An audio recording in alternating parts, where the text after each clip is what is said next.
Halo teman-teman, selamat pagi, selamat siang, selamat malam teman-teman. Kita bahas mengenai pemimpin ya. Teman-teman, banyak orang yang suka nyinyir, banyak omong, nggak jelas ya pemimpin-pemimpin kita.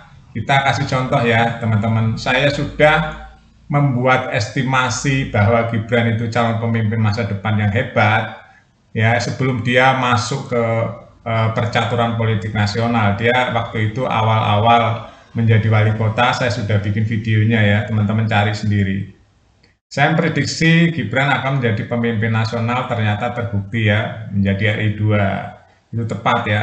Nah, kalau saya mau cerita banyak tentang negeri ini teman-teman, cuma saya nggak mau cerita ya, saya berada di belakang layar. Jadi yang pasti sudah lebih dari 25 tahun lebih lah ya, saya dari tahun 90-an, 30 tahunan berarti ya. Saya mengamati ya dengan tidak ada kepentingan apa-apa. Jadi sampai hari ini ya teman-teman, yang saya hitung-hitung itu nggak meleset ya. Jadi negara ini butuh pemimpin yang banyak kerja, bukan banyak omong ya. Nah, saya mau memberikan perbedaan antara pemimpin, kita lihat ya. Gibran ini wakil presiden ya, teman-teman. Dia mendapatkan darah yang sifatnya blusukan dari Jokowi. Kita lihat perbedaan pemimpin ya, antara Pramono, Rano, dan Gibran ya. Ya. Gibran wakil presiden, banjir ya, di tengah lumpur dia jalan kaki. Tapi Rano Karno malah naik kapal. Padahal air cuma setinggi mata kaki ya. Yang lain ngawal sambil dorong kapal kapal karet. Sedangkan Pramono naik helikopter melihat keadaan Jakarta. Ya, jadi beda beda kelas ya, teman-teman. Kita melihatnya dari sudut mana, teman-teman? Dari sudut orang yang suka kerja, orang suka kerja ya, teman-teman. Saya kasih tahu ya. Nah, saya cerita dulu kenapa saya ngasih tahu, karena saya praktisi dan saya nggak suka ngomong doang ya. Nah, saya di belakang layar berpuluh-puluh tahun teman-teman ya. Kalau saya ceritain, tapi karena saya nggak mau nanti dikirain ria, ya saya nggak akan ceritain ya sebenarnya apa saja yang saya sudah alami ya. Saya mau cerita saja tentang karakter manusia. Kalau kita benar-benar meneliti, kita benar-benar memahami gerak gestur manusia itu ya teman-teman ya. Bukan hanya teori, harus praktek juga. Kita tuh harus praktek langsung menjadi apa yang ada di lapangan ya. Baru kita ngerasain kalau cuma teori membaca buku ya. Wah, itu mah semua orang bisa ya di sekolah-sekolah buku teori itu banyak sekali ya. Tapi kita kalau belum ngerasain nggak akurat teman-teman. Kita harus ngerasain sendiri ya, bagaimana rasanya jadi sesuatu. Contohnya ya, jadi orang miskin yang benar-benar miskin ya, mencari uang buat beli beras liter aja susah ya. Itu nggak ngerasain sendiri baru tahu rasanya itu gimana susahnya. Ya, terus ngerasain lagi jadi orang apa, ngerasain lagi sendiri baru tahu. Nah, menjadi sesuatu dulu baru bicara ya. Kalau belum menjadi sesuatu ngomong ada susah. Nah, kalau menjadi pejabat gini mah gampang, teman-teman ngomong ya, gampang. Pertanyaannya menjadi pejabat yang amanah, yang kerja nyata, itu yang kadang-kadang suka lupa ya. Politisi itu janjinya manis, setelah jadi lupa. Oke, kita kembali lagi ke masalah banjir ya.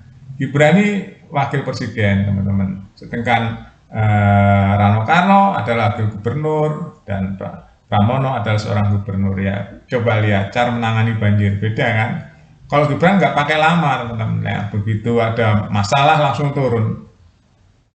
Ya, begitu ada masalah langsung turun. Lihat aja Solo aja lah. Saya kasih contoh, teman-teman. Solo. Dia selalu kalau ada masalah langsung turun, dia ambil tindakan nyata, bukannya omong-omong cerita nggak jelas. Dia langsung ambil tindakan nyata. Banyak hal yang dia lakukan ya, cara mengatasi sesuatu masalah di masyarakat ya Gibran. Ya, mengatasi rumah yang nggak layak huni dibangun, mengatasi jalan yang rusak ya dibenerin jalannya, diam-diam itu. Terus dia mengatasi banjir ya langsung turun. Nah, sekarang karena dia sudah nasional, ya begitu ada banjir di daerah Jabodetabek dia langsung turun tuh, turun jalan kaki pakai sepatu boot gitu ya. Jadi mengerti betul Ini seorang wakil presiden loh teman-teman ya. Nah ini Rano Karno, boro-boro dia kakinya kotor nggak mau, dia langsung naik kapal karet, didorong, ya nyusahin orang sekelilingnya malahan, pengawalnya dan sebagainya. Terus Pramono naik helikopter, ya ngelihatnya beda kan, beda kelas teman-teman. Jadi yang benar-benar satset itu ya Gibran, teman-teman.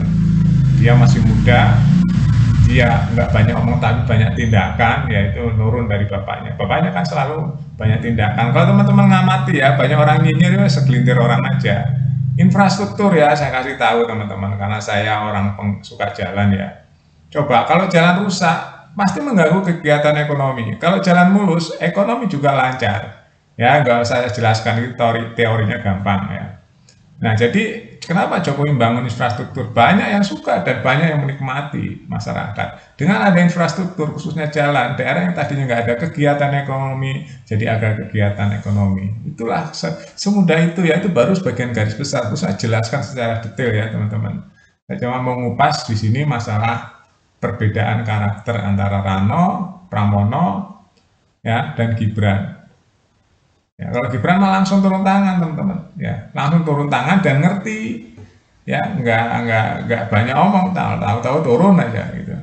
Kalau ditanya ya nggak ngomong dia, emang karakternya begitu, tapi dia melakukan tindakan. Itu Gibran, pembuktiannya sudah banyak teman-teman ya. Kalau nggak percaya ya lihat aja Kota Solo yang tadinya sebelum dipimpin Gibran seperti apa. Ya setelah dipimpin Gibran 2 tahun lebih ya, itu menjadi sesuatu, menjadi destinasi wisata, menjadi beda ya penampakan Kota Solo hari ini. Pembangunan yang sifatnya modern banyak, fasilitas-fasilitas yang tadinya crowded jadi lancar ya. Coba nggak sempurna ya, manusia itu nggak ada yang sempurna teman-teman, tapi kita membuat perbandingan aja dengan orang-orang yang politisi-politisi yang banyak omong ya. Kalau Gibran nggak memberikan dengan omongan, dia memberikan dengan tindakan. Itulah bedanya orang yang banyak omong dan orang yang nggak banyak omong. Gibran nggak banyak omong, dia selalu memberikan ngomong seperlunya saja, tapi memberikan tindakan-tindakan. Itu pemimpin muda ya teman-teman, itu Gibran ya. Terlepas dari pro kontra, namanya manusia nggak ada yang suka semua kan. Orang kan ada yang suka, ada yang enggak ya. Tapi saya memprediksi, karena saya netral di sini ya, nggak partisan, nggak apa. Saya memprediksi Gibran itu memiliki nilai tambah dan karakter yang bagus buat bekerja. Ya, lihat aja cara jalannya, cara bicaranya. Yang nggak penting nggak diomongin. Ya, itu salah satu karakter orang-orang yang suka action ya, seperti itu ya. Orang-orang yang suka bekerja, dia kalau nggak penting nggak diomongin. Ya, jadi dari situ aja udah kelihatan ya. Itu seorang wakil presiden teman-teman. Kalau dia seorang gubernur, apalagi ya lincahnya seperti apa, pasti dia akan mengurusi daerahnya dengan benar-benar full ya. Ini wakil presiden banyak sekali yang diurusi ya, cangkupannya sudah nasional teman-teman, wakil presiden ya yang diurusi. Nah dari sini aja udah kelihatan ya teman-teman, nilai sendiri bagaimana yang benar-benar full ya pemikirannya untuk mengurusi masyarakat, sama yang ya icik-icik lah bahasa Jawanya. Icik-icik itu ibaratnya takut kotor ya. Gibran nggak langsung blek turun, diem-diem udah. Gitu aja ya teman-teman, opini hari ini. Mudah-mudahan teman-teman bisa mencerna ya, pasti ada yang pro, ada yang kontra, ya nggak apa-apa ya, yang penting positif. Terima kasih teman-teman, update terus berita-berita terbaru di Buat Makan TV. Sampai jumpa.